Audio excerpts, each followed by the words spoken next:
At the stroke of the midnight hour, when the world sleeps, India will awake to life and freedom.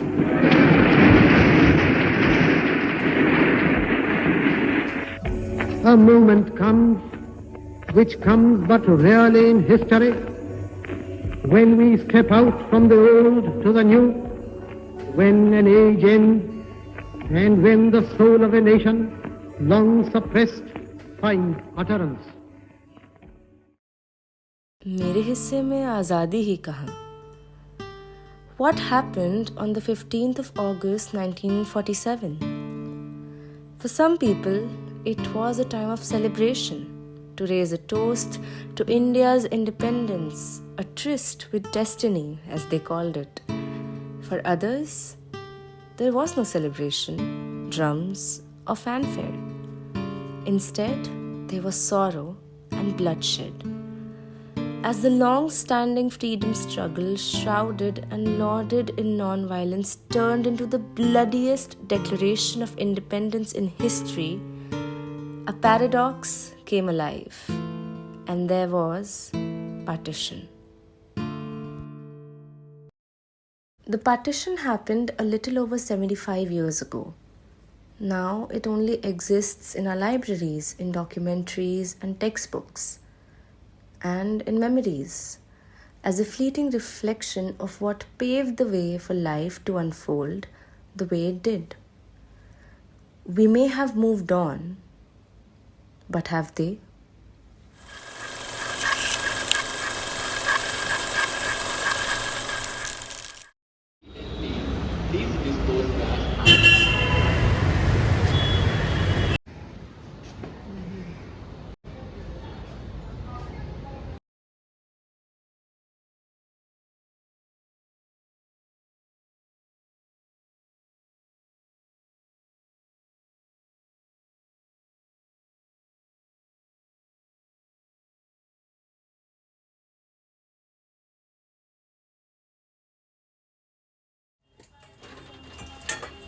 आप अपना नाम बता दीजिए। सुरजीत कौर।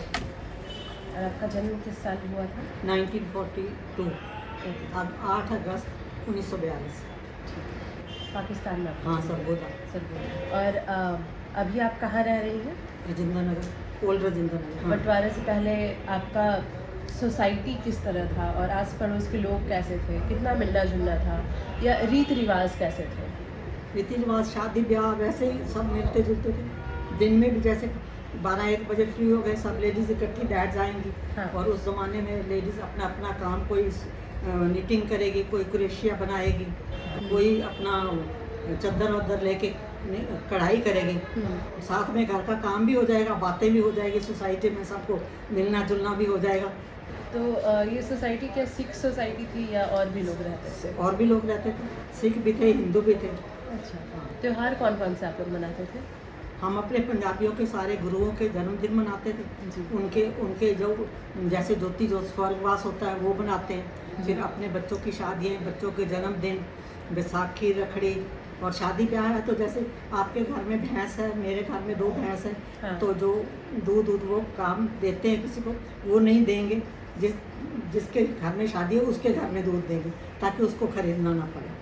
शादी में सब आके मदद करेंगे, किसी के खेत में सब्जी है, कुछ भी है, वो सब मिल के देंगे। बहुत प्रेम था लोगों में। अब नहीं है, अब तो सब कुछ बाजार से खरीदना पड़ता है। तो बंटवारे से पहले क्या आपके परिवार की कोई ऐसी खान पान की जुड़ी परंपरा रही हो या कुछ ऐसा जो आप लोग मिल के बनाते हो साथ में परिवार वाले? कोई त्योहार वगैरह आएगा, जैसे बैसाखी आई हाँ। या कुछ आया तो प्रसाद बनाएंगे, सब इकट्ठे हाँ। मिलके खाना खाएंगे ज्वाइंट। जी। तो उसमें सारी स्वीट डिश वगैरह बनेगी, खाना बनेगा। तो ये स्वीट डिशेस, ये मिठाइयाँ, प्रसाद अभी भी बन पाते हैं? अभी कोई ऐसा है नहीं ना। अभी तो अपने घर में आप बनाओ या हाँ। बाजार से ला के खाओ। बाजार में कोई दूध बेचता नहीं था, मम्मी कहती उस टाइम। वो ओह। कहते थे दूध बेचना और अपने बच्चे को बेचना एक बराबर है। ओके। हाँ, इसलिए नहीं देना है तो फ्री में दो, लेकिन बेचना नहीं। तो बंटवारे से पहले आपके परिवार का पेशा क्या था? क्या काम करते थे? मेरे मतलब दादाजी कपड़े की दुकान करते थे, फादर और मदर दोनों। ये दुकान आपके पिछले पाकिस्तान वाले? पाकिस्तान में। और खेती बाड़ी थी, खेती बाड़ी करवाते थे। अच्छा। हाँ, और आपके पिताजी? मेरे पिताजी और दादाजी दोनों ही कपड़े की दुकान करते थे। अच्छा। एंड क्या आपके परिवार के पास कोई ज़मीन जायदाद थी हाँ उस थी। वक्त? तो अभी उस प्रॉपर्टी का आपको कोई खबर है क्या हुआ? नहीं नहीं, कुछ जैसा नहीं मिला ना, वो तो सारी वहाँ रह गई। सारी हाँ, प्रॉपर्टी उस तरह क्लेम किया था, उसका भी कुछ नहीं मिला। अच्छा। तो ये सरकारी क्लेम आपने तभी किया था पार्टीशन के दौरान? हाँ, लोगों ने किया था, किसी किसी को मिला। अच्छा। जिन्होंने जाके अप्रोच वगैरह किए, जो नहीं कर पाए वो उनको नहीं मिला। जब हिंदुस्तान का बंटवारा हो रहा था, हाँ और आपको जब पता चला कि ये पहले, क्योंकि तब तो आप काफ़ी छोटे थे, तो हाँ। आपको पता चला कि पहले ये पूरा एक मुल्क हुआ करता था, हाँ, अब दो एक- अलग अलग देश हो रहे हैं, तो हाँ। तब आपको कैसा लगा? तब अच्छा था, सबको कुछ खरीदना करना नहीं पड़ता था। अब चोरी चकारी देखो कितनी बढ़ गई है, क्योंकि लोगों के पास है नहीं है। लोगों अच्छा। की इच्छाएं बहुत है, लेकिन हाँ। पैसा है नहीं है। उस टाइम किसी के पास नहीं भी होता था तो आस पड़ोस बड़े मदद कर देते थे। हाँ, वो जाहिर नहीं होने देते थे कि ये गरीब है। बिल्कुल। उसके ऊपर पर्दा डल जाता था ना कि मेरी किसी ने मदद करनी। अब कोई नहीं करने वाला। अब जिसके यहाँ जाएंगे वो आपकी हेल्प करने के बजाय और आपको नंगा करेगा, आपको एक्सपोज करेगा कि आप जो है सब कुछ बेच बचा के या मेहनत नहीं करना चाहते और मेरे पास मांगने आए। समझ। तो आप बता सकते हैं क्या बंटवारे के पहले दिनों में जो आपने सुना हो अपने परिवार हाँ। से, कि जब ये बंटवारा हो रहा था तब आसपास माहौल कैसा था, लोग क्या सोच रहे थे? मतलब लोग जो आपके पहले दोस्त भी थे ना, वो भी दुश्मन बन गए, ओह, क्योंकि वहाँ पर भी मुसलमान थे उस टाइम भी। जी। तो वो कहते थे ये कब निकले और हम इनकी जमीन जदादे हड़प लें। हम्म, तो उन्होंने भी वहाँ ज्यादती करनी शुरू कर दी लोगों के साथ। जिन्होंने कुछ लिया भी हुआ था वो भी देने को तैयार नहीं थे। कितने परिवार पूरे पूरे ही वहाँ मर गए बेचारे, आ नहीं पाए हम। तो आपके परिवार ने कब ये फैसला किया कि वो हिंदुस्तान आ जाएंगे बंटवारे के बाद? नहीं, वहाँ से जब निकाला गया तब आए हैं। हमारा परिवार नहीं आना चाहता था, लेकिन गवर्नमेंट ने जब पार्टीशन हो गया हाँ। तो सबको कहा बंटवारा हो गया, यहाँ से हाँ हिंदू पंजाब हाँ, या तो यहाँ रहोगे तो हिंदुस्तान जाएंगे। मुसलमान बनना पड़ेगा, और उधर जाओगे तो फिर बच जाओगे। तो आप कहाँ आए, मतलब जब आप पाकिस्तान से निकले तो आप पहले कहाँ पहुँचे? सरगोदा से निकले थे ना, सरगोदा के बाहर ही जिथे जहाँ बॉर्डर शुरू हो रहा था वहीं पर कैंप लगाए। फिर 4-5 दिन हम वहाँ रहे। कुछ लोगों को आगे आगे जैसे कोई शहर के जा वही लोग चले गए। मेरी दादाजी, दादी जी और एक बड़ी सिस्टर अमृतसर आ गए थे। अच्छा। वो 6 महीने वहाँ रहे। हम 6 महीने के बाद फिर उनके पास आए। फिर उसके बाद हम अम्बाला आए। जी। क्या आपको, अगर ऐसा आपके परिवार वालों ने बताया हो कि आप किस रास्ते आए, या आप जब आ रहे थे हाँ। तो कितना समय लगा आने में, और वो सफ़र कैसा रहा? सफ़र बहुत काफी- ख़राब था। हाँ। गवर्नमेंट ने गाड़ियाँ कर भेजती थी और उन गाड़ियों में लोगों की लिमिट होती थी, नहीं लोग जा सकते, ओह, मतलब ज़्यादा तो लोग काफी नहीं जा रहे सकते। होंगे। हाँ, फिर वो बहुत सारे परिवार के 4 बंदे जा, वो कहते 4 हम नहीं जाएंगे, एक परिवार छोड़ ही दो, वो बाद में चला जाएगा।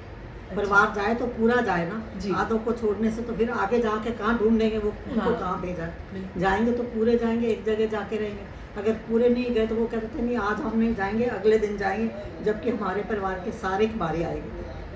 समझ। अपनी मर्जी से कोई नहीं आ सकता था, हम्म। कैंप से गवर्नमेंट निकालती थी कि आप आगे जाओ। इस दौरान किसी प्रकार की हिंसा या खतरे का अनुभव जो हुआ हो आपको, अगर आप बताना हाँ, चाहें? मेरा एक बड़ा भाई था, हाँ। उसको उससे छोटे वाले की उस टाइम टाइफाइड हो गया।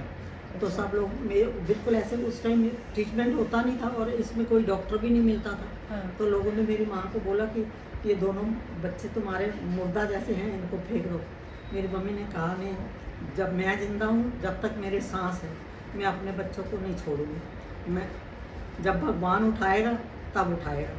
लेके आई फिर मैं एक को इधर बिठा के एक को इधर। उस फिर समय- जब शहर में आए तो वहाँ पर इलाज डॉक्टर मिले, तब इलाज करवाया। टाइफाइड में मेरे एक भाई का हाथ, बिल्कुल मेरे से बड़े वाले का ऐसे हाथ जैसे सर हो गए थे, सारे बाल चले गए। उस टाइम टाइफाइड का इलाज भी नहीं था ज़्यादा। क्या आपको कोई ऐसी घटना याद है बंटवारे के दौरान कि जब अलग अलग धर्म या संप्रदाय के लोग साथ में आके एक दूसरे की मदद कर रहे हों?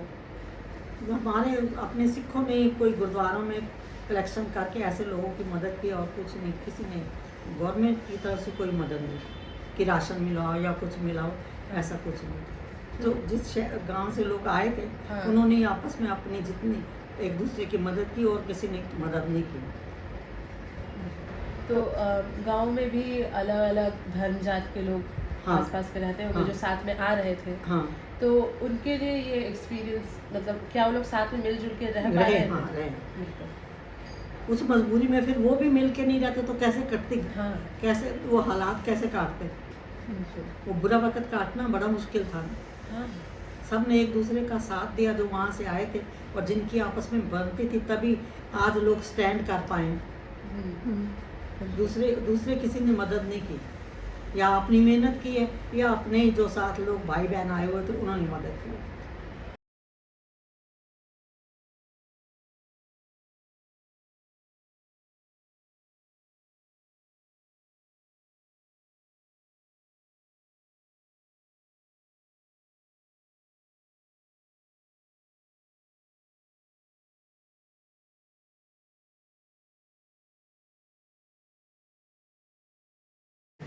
हम लोग शुरू करते हैं आपकी पर्सनल इंफॉर्मेशन से। आप अपना नाम बता देंगे? आजाद सिंह कोचर। आपका जन्म किस साल हुआ था? मैं वही वेस्ट पाकिस्तान, वेस्ट पाकिस्तान में। जिला सरगोदा, तहसील कुशाब। जी। और कौन सा साल था आपका? नौशहरा मेरा जो है, नौशहरा। अच्छा। हमारे फादर का काम था, एक तो कपड़े का काम था, कपड़े की दुकान, और एक ईंटों का भट्ठा था। और आप पहले जहाँ रहते थे, आपको उस शहर के बारे में, पाकिस्तान वाले शहर के बारे में कुछ याद है? तो उस टाइम पे तो 5 साल के थे हम, पर ये है कि वहाँ से हम जब पार्टीशन हुआ तो 47 में, तो हम पहले लुधियाना में कैंपों में आए। लुधियाना के बाद हमें हमारी एग्रीकल्चर ज़मीन भी थी, वो हमें अलाट हुई। इस टाइम वो हरियाणा में है, जगाधरी मुस्तफ़ाबाद। हमारी एग्रीकल्चर ज़मीन भी मिली, हमें मकान भी मिला, और जहाँ पे 2 डंगर बांध रहे हैं वहाँ पे जगह भी मिली, और जहाँ पे उनके लिए सामान रखते हैं बच्चे, 2 डंगरों के लिए खाने पीने की वो भी जगह मिली। तो हमारे फादर की वहाँ भी कपड़े की दुकान थी, मुस्तफ़ाबाद। तो स्मार्ट टाउन था, तो मुस्तफ़ाबाद। जी। तो बंटवारे से पहले आपके सोसाइटी के बारे में अगर आपको कुछ बताया गया हो, आस पड़ोस के लोगों के बारे पहले तो कोई खास पता नहीं, पर ये है कि हमने सुना भी है और देखा भी है कि जो ट्रेन आती थी पाकिस्तान से, हाँ। वो टोटली कटी हुई, पूरी कटी हुई, लोगों को बिल्कुल मारा हुआ, किसी के हाथ में उड़ाए, किसी के टांगे काटी हुई, कि लेडीज की ब्रश काट दी है, सब कुछ कर बिल्कुल खत्म, पूरी ट्रेन खत्म हुई। तो ये आपस में लोगों के बीच हिंसा हुई थी, मतलब ये लोगों ने आपस में इस तरह की मुसलमान काट के फेंक देते इधर हिंदुओं को, हिंदू सिख जो भी है जी, जो हिंदुस्तान में आना चाह रहे थे, कुछ ट्रेनें बहुत कम आई। हाँ। कटी हुई। आप कैसे आए पाकिस्तान से इंडिया? वहाँ से हम लुधियाना आए पहले। अच्छा। तो लुधियाना में कैंपों में रहे, तो गवर्नमेंट के ट्रांसपोर्ट से। जी। तो उसके बाद हम अम्बाला के बाद डिस्ट्रिक्ट अम्बाला में मुस्तफ़ाबाद है, वहाँ पे हमने एग्रीकल्चर ज़मीन भी और घर भी सब वहाँ हम रहे। 5वीं तक मैं वहीं पढ़ा हूँ। उसके बाद मैं दिल्ली आया। तो फादर की डेथ हो गई थी 1955 में, तो उसके बाद हम दिल्ली में आ गए। अच्छा, दिल्ली आप अपने परिवार के साथ फिर हाँ। कितने लोग आए होंगे? हम 4 भाई थे, 3 बहनें। अच्छा। एक बहन तो वहीं मुस्तफ़ाबाद में रही, एक बहन हमारी यहाँ आ गई, एक बहन लुधियाना में। जी। तो यहाँ तीनों भाई, एक भाई नंगल फर्टिलाइजर में काम करता था, भाखड़ा नंगल में। फिर वो चंडीगढ़ वहीं पे बस सेटल हो गया बाद में। अच्छा। और बंटवारे के पहले आपकी किसी ज़मीन जायदाद तो की? बिल्कुल हैंड टू माउथ है ना, क्या होगा, कुछ लाया नहीं, सब कुछ वहाँ पे सोना मोना सब दबा के आ गए। तो फिर वापस आएंगे, निकाल देंगे, कौन कौन जा पाया, सब वहीं रह गया। वहाँ तो तकरीबन खाली हैंड टू माउथ। यहाँ पर बड़ा सफ़र किया लोगों ने, जी। हमने सबने, खाने को भी कुछ नहीं था तो क्या हो, कुछ हाँ। बड़े हालात शुरू में तो बहुत थे। हाँ। पर ये हमारी जो सरदार कौम है ना, ये भीख मांग के नहीं खाने वाली, हाँ। काम करके खाने वाली है। क्या आपको याद है जब आपको पता चला कि हिंदुस्तान का बंटवारा होने वाला है, हाँ, तब वो तो अनाउंसमेंट हो गई ना, हाँ। पुलिस ने गाड़ियों में अनाउंसमेंट हो गई, हिंदुस्तान पाकिस्तान बन गया, हिंदू सारे हिंदुस्तान में जाएंगे, पाकिस्तान से वहाँ से जो मुसलमान है वो पाकिस्तान में आएंगे। पर गए नहीं, कोई भी नहीं गए, कितने पसंद गए, यहाँ पे गए नहीं, वहाँ से तो सारे आ गए, जो रह गए उनको वहाँ पे पाकिस्तान में मार काट दिया, 2% 4% भी नहीं रहे, वहाँ हिंदू कहाँ रह गए। क्या आपको बंटवारे के पहले के दिनों में आपके शहर में कैसा माहौल था, कुछ पता चला हो? उससे क्या पता बेटा, 5 साल के थे हम। वैसे उससे बंटवारे से पहले तो हम मिलजुल के खाते थे, सर हाथ पड़ोस में सब मुसलमान ये वो सब रहते थे। तो उसमें वहाँ उससे पहले बंटवारे से पहले तो कुछ भी नहीं था, बिल्कुल शांति थी, आपस में बैठना उठना था सबका। हाँ। तो उसके बाद तो सबके दिमाग बदल गए ना। हाँ। आपके घर वालों ने क्या कुछ ऐसा बताया कि कब उनको ऐसा लगा कि अब हिंदुस्तान जाएंगे, वो पाकिस्तान से हिंदुस्तान आ रहे हैं? मतलब ये डिसीजन कैसे लिया? बट कुछ नहीं कहता, ऑप्शन नहीं था। बट सडनली डिसीजन लेना पड़ा ना, मैं हिंदुस्तान जाना पड़ेगा। हाँ। तो कुछ नहीं, पैसा पटा कुछ नहीं, हाँ। सब कुछ।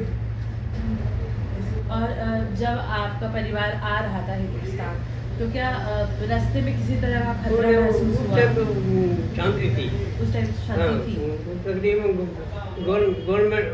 गवर्नमेंट के बंदों के अंडर में हाँ। सारी शिफ्ट हुई है। तो उसके बाद तो बहुत ही हालत खराब हुई।